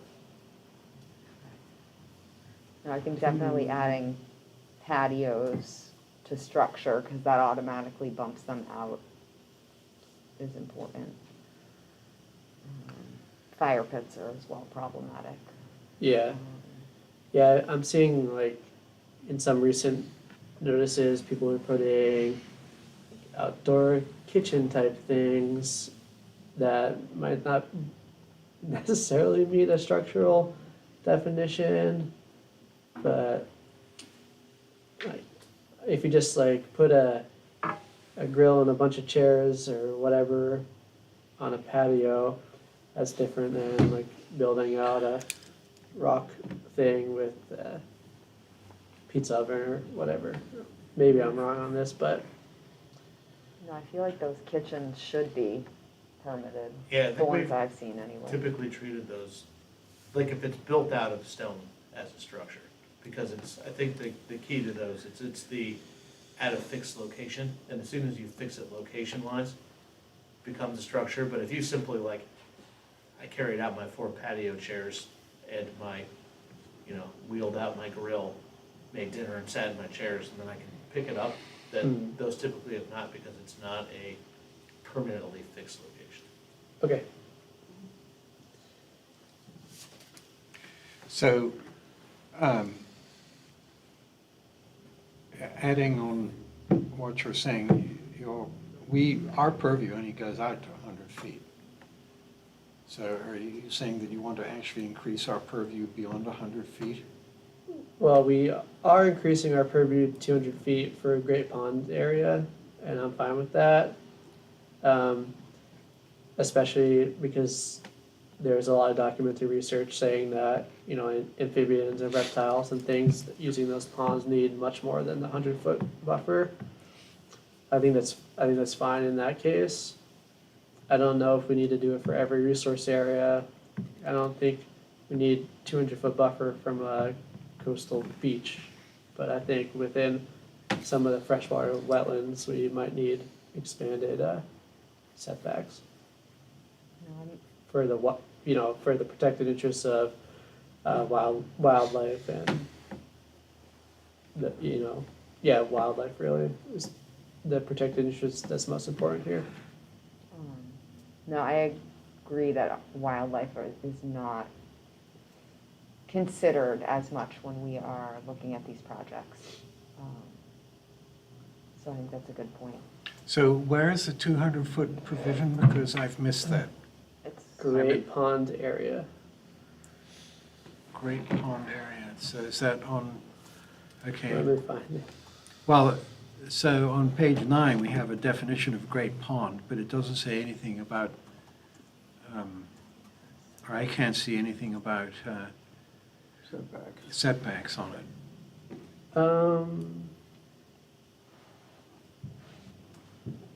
It's page 67, section Ah, 390-23. Number, or A, letter A, number 1.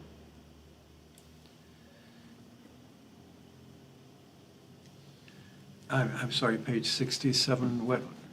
390-23. Okay, I've got a slightly different. my numbers Yeah, are different than okay. everybody. Okay, I'm working on some draft that, That's okay. So mine says activities, it still says within the 100-foot buffer zone. There's nothing about 200 feet there. I got 200 feet here. Yeah, the Oh, I've got copy the- that Jeff sent out You have the old one, I guess. with the packet has the 200 The feet. newest one you got sent out. Got that. Ah, thank you. No, I have actually got it, I just There it was. is, yeah, 200. Yeah. Thank you. Along your line, Seth, where would swimming pools fit in that definition, right? Where would they be allowed and not allowed? I think swimming pools are structural already, so they wouldn't be allowed within the 50-foot buffer. I think I have said it in the past before that, you know, they probably shouldn't be in the 100-foot buffer at all. But I don't know if we want to go down that road or not. I mean, I would agree with you that they shouldn't be in there. They're incredibly problematic. We've had that discussion, actually, I think you and I have, about the pools being in the 100-foot buffer. And maybe we ought to do a 75-foot buffer for pools, but I did surveyors have to draw more lines on the maps to further confuse us. Well, and I'm worried about all the pools that are going in like haphazardly and the failures that we're gonna see. You know what you, The failures to Yeah. some of these pools and impacts. Well, I guess my point is, now that you've drawn my attention to this, is why are we bothering to define the Great Pond area outward to a distance of 200 feet unless we have restrictions that are codified at the same time, one of which would be no swimming pool within 100 feet in the Great Pond area. Otherwise, it's sort of, Yeah, so we talked about this and it did come up previously, the exact same point. Why we're saying any projects within this 200-foot Great Pond area have to come to the commission. And I advocated for that we would include more performance standards like prohibitions on pools or prohibitions on structure. But there, I believe, was some potential legal concerns about that. Correct me if I'm wrong, Jeff, or anyone else, but I think that we at least wanted to create that area so that anyone within it would have to come before the commission for review. I do think we need more performance standards in that Great Pond area. Well, you'll find if you read the newspaper today, in the real estate section, on a street I hadn't heard of before, there are 4 houses going in, and there are 4 approvals for pools. Each house gets a pool, which makes absolutely no sense. There should be 1 pool for the 4 houses, you would think. We're in a very unsustainable place right now, development-wise. Yes. Or Jeff, if I may, what's your thoughts on like The legality. the Great Pond area question? Well, I think one the first question is whether or not it's within our legal authority to create it. I think it's kind of the big first part of it, Is that a George question or a DEP question? Both? yes.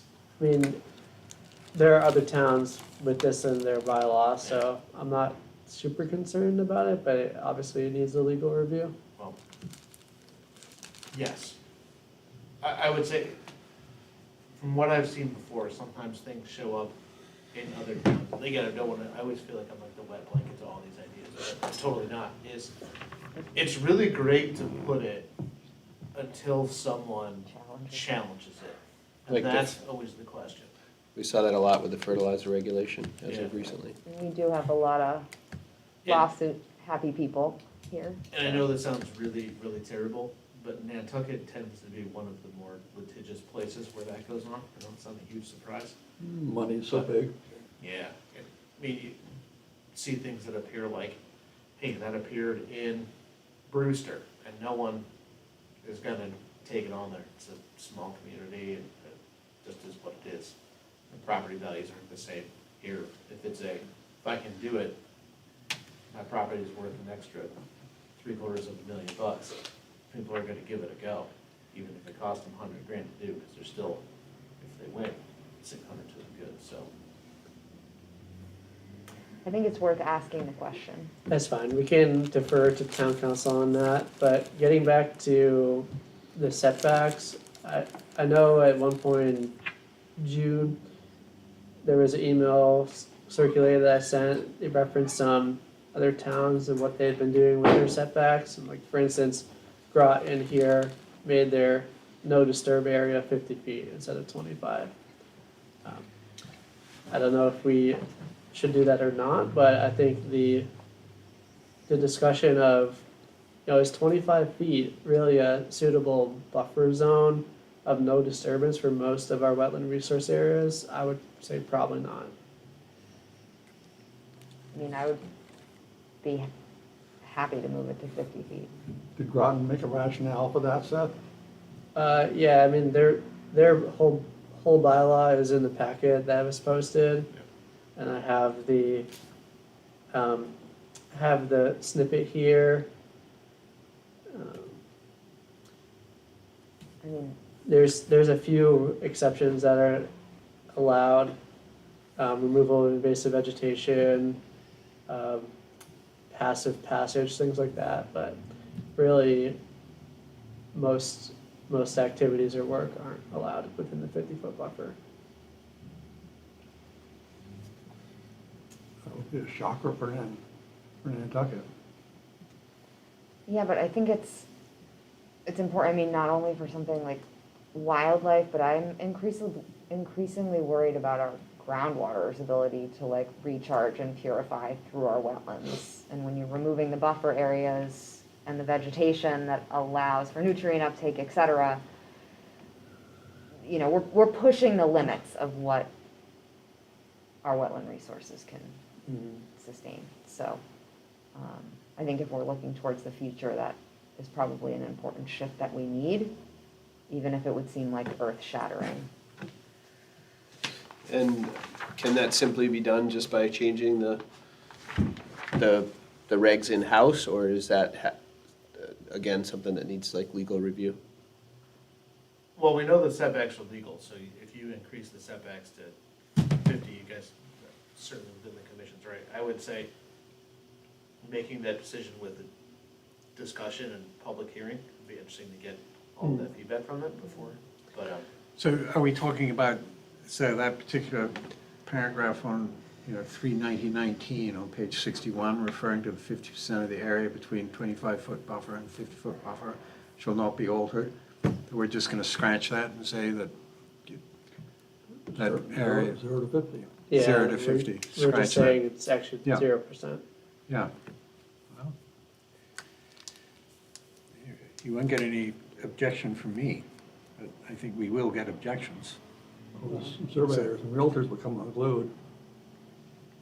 I mean, yeah, I think we have the appropriate, well, we can obviously hear the public's comments in the hearing. I think we have the appropriate scientific studies to back this up, and as well as examples from other towns who have already done this. We're not advocating to do this for no reason. We're advocating to do this for protection of our protected interests, groundwater, water supply, wildlife, all these things.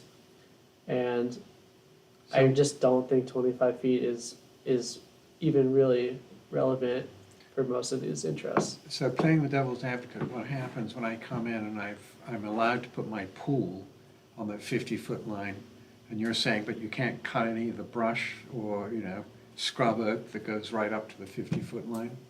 So, Yes. yeah, that's what I'm saying. And, well, actually, maybe not. We'll get to pools in a second, but I'm saying the second half of that, and obviously any of these performance standards that we create can always be applied for a waiver.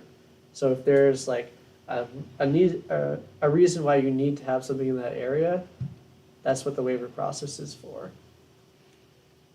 Seth, why not go with 50? If you get beaten down, you might wind up with 40. I don't think changing the numbers is particularly helpful at this time. We already have the established 25, 50, and 100-foot buffers. I think just recategorizing the activities within those areas is better. And I would advocate for saying no pools within the 100-foot buffer as well, because I think it's such a problem that, of pollution and of groundwater disturbance. And again, there's a waiver process that could be applied for. But I don't think everybody is probably on board with that one. I am. I am. Pools are not a necessity on a property, like, period, so. Well, I'd certainly want to see it through we have to through the public hearing process anyways. Yeah. We get a lot of feedback there. Yeah. That'll be interesting. I think we ought to propose it and see what happens. Yeah, we better make sure that we have the high school auditorium. I'll be absent that day. You got to. I feel cold coming on already. And then I think Jeff, you think that'll, that's something that you think would be possible for us to do? Well, I mean, no offense to the public, but we have to hear what the public has to say, but if we have the science to back up what we're saying in the regulations, like, we've taken it into consideration, we have the science on our side, town council says, yep, you have the science on your side. Well, I don't even think it's that difficult, right? Is you guys are tasked with protecting wetland resource areas. You say this is what it takes to protect the wetland resource area. If someone gets denied on a permit that they wanted to do because it doesn't meet the standard, that's when that question is gonna get answered. Not even in the first round of that appeal, but in the second or third. So, Well- you guys always have the right to move stuff. I mean, I think case in point is, leach fields are not allowed inside of the commission's jurisdiction, right? It's a known impact, right? Leaching wastewater as a direct impact, right? So it's not allowed in. So you can say those things and move them, and that's within the commission's right to do. Ultimately, someone may challenge it, and it'll get played out in court, and that's the other side of that process, but. So why did we have 50% coverage between the 25 and 50 to begin with? How did that evolve? Do you know offhand? Oh, yes, I do. Just what happens to know. So, well, I sat through the public hearings that came through. So that originally came through, that was a proposal from the Nantucket Land Council back in the early 2000s to install that percentage to help protect that buffer zone a little bit more. For the longest time, everyone always kind of joked that it's like the 37.5-foot buffer zone to play it out. It doesn't work out percentage-wise that all the time, but that's what it was. But I think looking at it and adjusting activities to buffer zones is something that you guys are tasked to do. I mean, that's your job. Well, thank you. I would advocate for making those two changes, definitely, and seeing what the public says in the public hearing. I will say not to revisit it, but my full thoughts on it is changing, and this is more from like a public rollout, public hearing process, and kind of viewing how I view the discussion. Moving everything out of buffer zone effectively like we're talking about, and then I think including something like a disturbance ratio with that, I think maybe a problematic discussion, because you kind of take two bites at the apple, and it may make sense altogether when you put it there, but I think that's why, like, doing a couple exercises to look at that first, and then exploring that same question with the further restrictions on what that looks like will be interesting to do. Makes sense. Yeah. Because I'm just picturing, like, if you have 1,000 square feet and it's like perfectly in half, if then all of a sudden you tell everyone, well, you can't use 50% of it, and then the 50% that's remaining, you can't use another 50% of that, I think that will cause people to freak out faster than things moving a buffer zone. When you say you were originally gonna have 500 square feet that you could use, but now it's gonna go to 250. Plus, you can't do these things with it. I think that's where you'll get a lot of pushback from going through. So I think if you're gonna make large changes, I think thinking about that, how that all goes together is gonna be important. No, I agree totally, and I think if there's support on the commission to push buffer zones out, I would rather do that than have the overall site disturbance, but I brought both to the table because I didn't know how people felt. It's kind of what the public hearing process is for, right? If you get 2 or 3 ideas, you have the discussion, and you guys can make the best educated choice and the best informational choice from there. I have a couple, hopefully short, other small things. One is in land under the ocean. Section 390-6B3. What page is that? 30 on the version I'm on, but it seems like we might be on Yeah, different. we're off like half a page from each other. Say that page again, is that 30? 30 approximately. It's in land under the ocean, performance standard 3.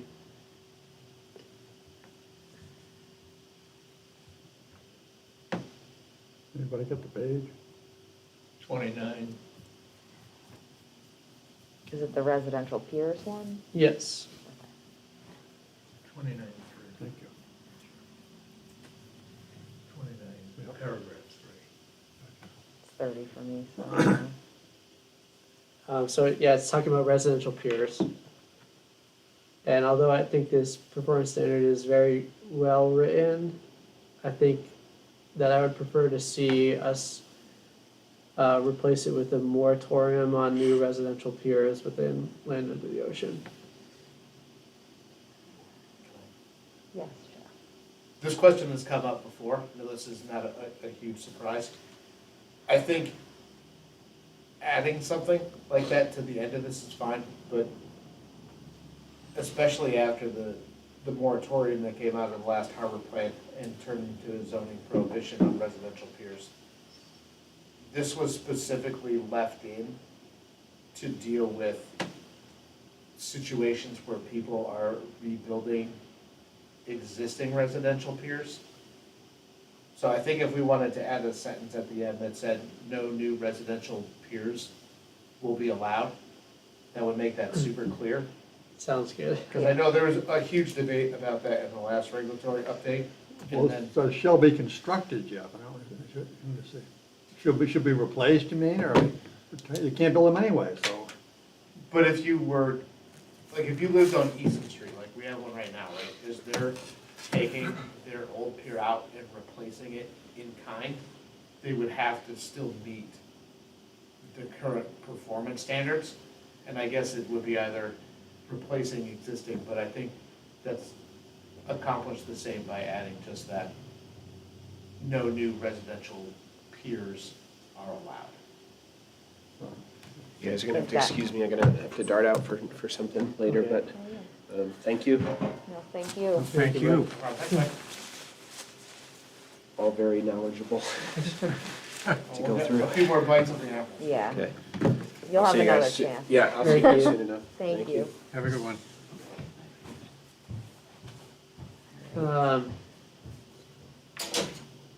And then the last thing that's, I mean, there's some, well, actually two things.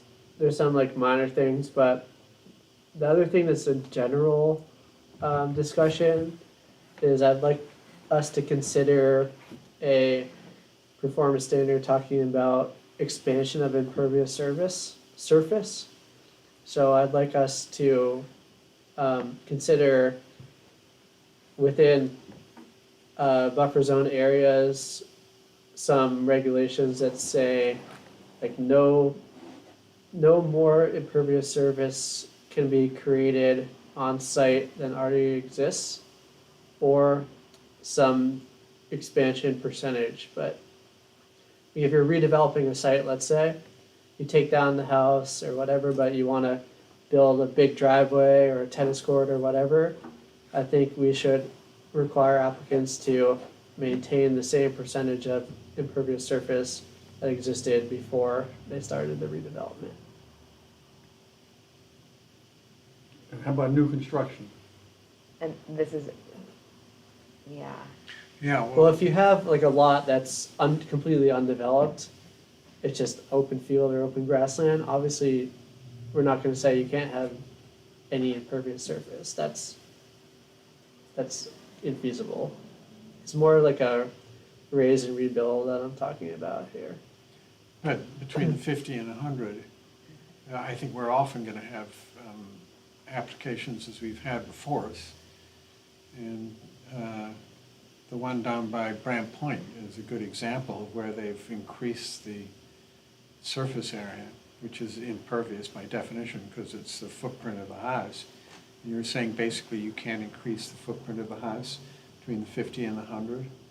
Yes. I think that would be very unpopular.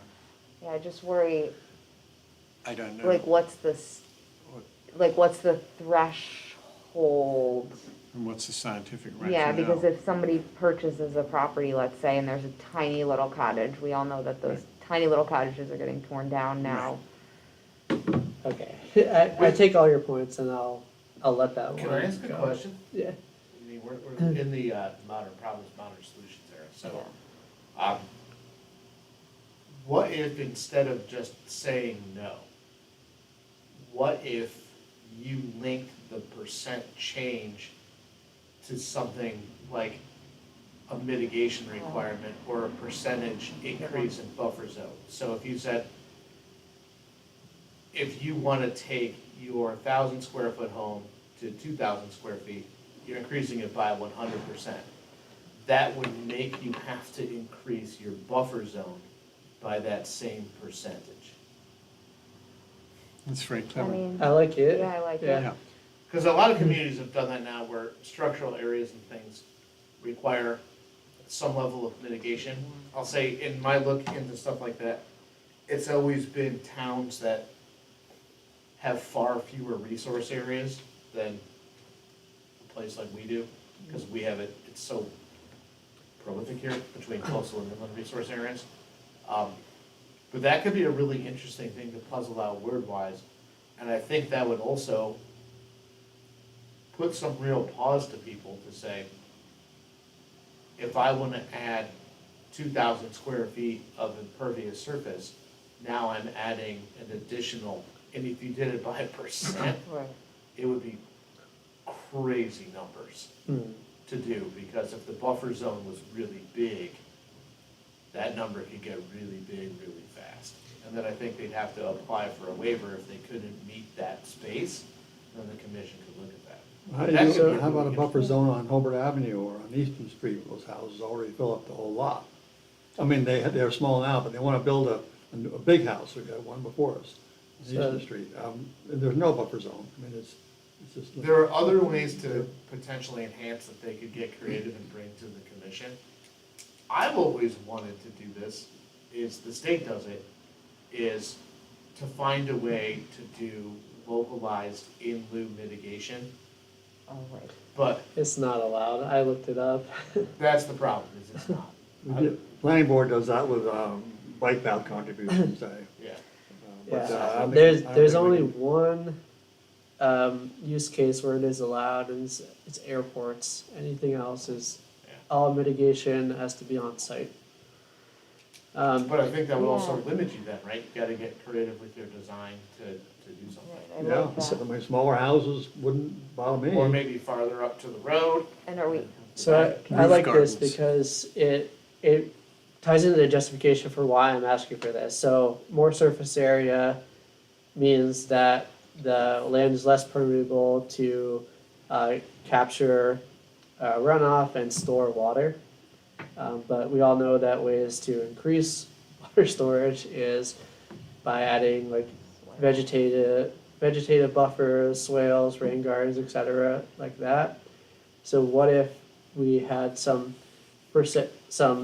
ratio like that, which says if you are increasing the impervious surface by X%, you also have to increase the flood storage capacity by that percent by doing one of these. By an equal percent? Yeah, no, you Yeah. definitely can, right? Yeah. We've done that by volume before. Yeah, like you would have to increase the flood storage capacity of your site by 100% if you're going from 1,000 square foot to 2,000 square foot impervious surface to essentially mitigate for the lack of flood storage and percolation that you're having on site. Wow. No, I think like that's that a idea.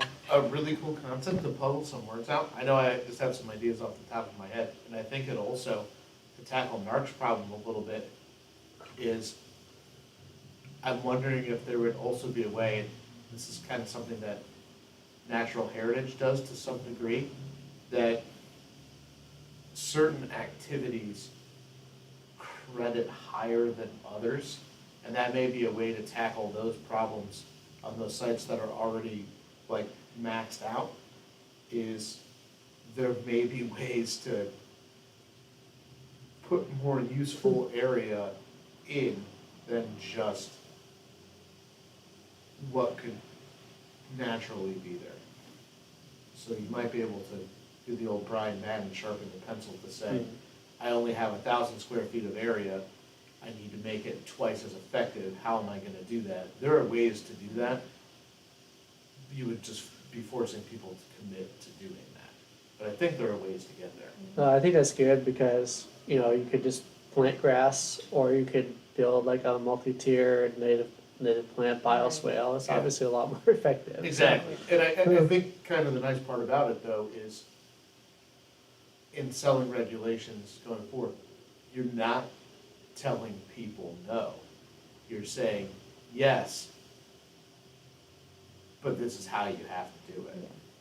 And I think it really takes away a lot of the, you're just saying, no, as we're saying, we're saying you still can, but you have to be a better steward than what we have been. I like it. And this still, just because this tends to be an area that's a gaping hole, land subject to coastal storm flowage would apply for this, so people could max out those sites and they'd have to have some flood storage Yeah, on this, site. That's what I'm talking about. This Right, would That's be- the area. Right, even if they don't have any, they'd have to create it, so. this Yeah. would be, sorry if I wasn't clear, but in my previous comments, but this, in my opinion, would be a performance standard that goes into every resource area. Okay. Or every resource area that has a buffer zone, and land subject to coastal storm flowage. So, an idea that I've had before, and this is just my idea, I guess, and not to keep interrupting. I've always wondered if it makes some sense to just have some general performance standards, like that group that always applies, right? Like, we add that condition into all of them for like any fill that's brought in, right? If we had a set of just these are the general performance standards that apply to all resource areas. And then you have to go also resource area specific that we want to just blanket apply. And I think this is one where you would say, if you're increasing your impervious surface, you have to provide an increased buffer zone or mitigation, like you can parse out the words of how that plays out. But that applies across the board. You know, if you're bringing in fill to a site, you have to meet this standard. That applies across the board. Yeah, That I way- think that Yeah. if that's legal to do, that's great. We should definitely do that. Yeah. I didn't know that was a possibility, but. I think so. I mean, we do it with a lot of other regulations where, like, I look at like shellfish regulations, right? Is we have a lot of general rules for all shellfishing, and then we get into shellfish specific regulations depending upon the shellfish. I think this would be this, I know harvesting shellfish and protecting wetlands are kind of apples and oranges, but the concept of the general rule, I think, is pretty normal. I even think DEP might do it. Yeah, I mean, there's some things that should be in every resource area, like no unauthorized dumping, no fill Yeah. without testing. This one, I think there should be a set of general conditions that applies to Because everything. in theory, this is why I know it, why I know it works in this case. Because there's nothing that would stop you from putting it into each resource area individually. I think condensing it for people into one, it just makes it easier to read. Instead of like, It's an automatic. yeah, so when you get to coastal bank, instead of having the 8 general provisions and then all of them, and go into coastal beach and having the same 8 provisions and then all of the unique ones, you would just say, go to page 4 for all of the general ones and then resource area specific. I think it just Yeah, I makes like for a much shorter document and cleaner document at the end. Not that this is a short document, If, but if the staff has a clean, creative way to write that, that sounds great. Yeah. I'll give it a whirl. If anyone can do it, you can, Jeff. That's it for I me. wanna have more time There's, to you spend know, doing this kind some of stuff. the things that I had commented on that are just like technical, they'll get addressed later, but that's the discussion items. Thank you, Seth. Mark? You don't have one anymore? It's been taken care of with the pools. Perfect. All right. Are we gonna do that? Are we gonna put that in as work? What do you got? You guys have covered everything. I've got exhaustion. That's what I've got. So I do wanna though make sure that before we leave tonight, we try and set the follow-up to this. I think Joe had a comment. Oh, sorry, Joe. My comment is exactly what you're talking about. I was gonna say, what do we do now? Yeah, we need to set our, because I know we have some holes in November that might be potential. Yeah, we only have one scheduled meeting in November right now, on, I believe, November 18th. I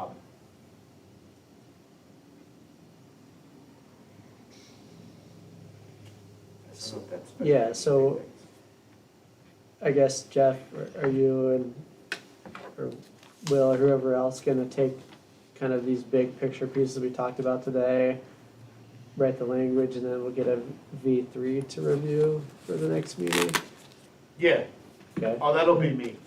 That Will is doing like site inspections Okay. and this is, Can you put them in a different color so we can, they're easier for us to pick yeah, up I on? may edit it as, Like blue so that it stands out from the red or something? I may do it as a, yes, I can set it up to track as a different color. Yeah. That's not hard to do. Now, the people that attend this meeting, do they get, what do they get? Do they get an I don't want to say unedited, but it won't be read, They have the same They have the same document that we document do, that we do. identical to what I'm So- looking at? Yep. public post. Yeah. So you don't just crunch it all together and say, here is the new document. So when we get closer to the end, and we feel like we're pretty close, we'll probably produce 3 separate documents for people. There will be the like redlined copy like this that will have all of the marked changes. There'll be a clean copy of what it looks like that isn't redlined with all of the redline changes in. And we've started to do it to be nice, a kind of summary of what has changed, broken out, so you can just see that. It may not be like a word for word, it may just say something like if we add a general provision section, right, a general performance standards, on the summary of changes, I would probably just list,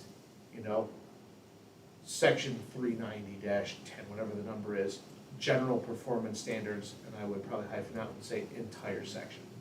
Just so that document of summary isn't like 30 pages long itself, it's shorter, and then people can go look for what they're looking for, if they really want to know. We tend to find that's helpful. Yeah, I think that's definitely nice. And then when we're all said and done, what will get published will be a completely clean copy when it's all said and done. I will say, the reason why, and I'm sure people have figured out, you get all the ones with like the V's, let's say like V1 and V2. I like to keep all of the versions. That's why I changed the number, because it's always interesting to me to go back and look and see like what the changes were and how they went over time. And I think someone inevitably will be like, oh, you put a change in version 1 that you didn't carry forward to version 4, and I don't know, like, someone will ask, because that's how it always happens. But to ask this question, date-wise, we've booked this room for November 17th. For a regular So- meeting or for reg? Just for What does the C regs. stand Okay. for? Charlemagne? And Get out of here. our regular meeting in November is November 10th. Sorry. Okay, so we're So- already scheduled. Yeah. And I would say, given the amount of like changes and lookups and things to add, I'm not sure. The other date that we have for special meetings is November 3rd. That's tight for you, that's 2 weeks, right? Right. Well, to give anyone a chance to review it, I would legitimately have it done by the end of next week to give you guys at least a couple days to look at it. Given some of the information I'm gonna have to like research, Yeah. I just don't think that it's gonna happen. So November 17th. November 17th, I would that's say good. November 17th. And then, we started to put together the 2023 schedule. I'll just try to fill in extra days in there to keep this going. All right, so if we are finishing up, before we do that, I don't think there's anything else on this agenda, we need a motion to adjourn. So moved. Second. Seconded by Ian. All right, all in favor? Aye. Any opposed? All right, this meeting is adjourned. Thank you, Terry. Thank you, Thank you, everybody. Jeff. And thank you for entertaining my request to do this in person, because I can't imagine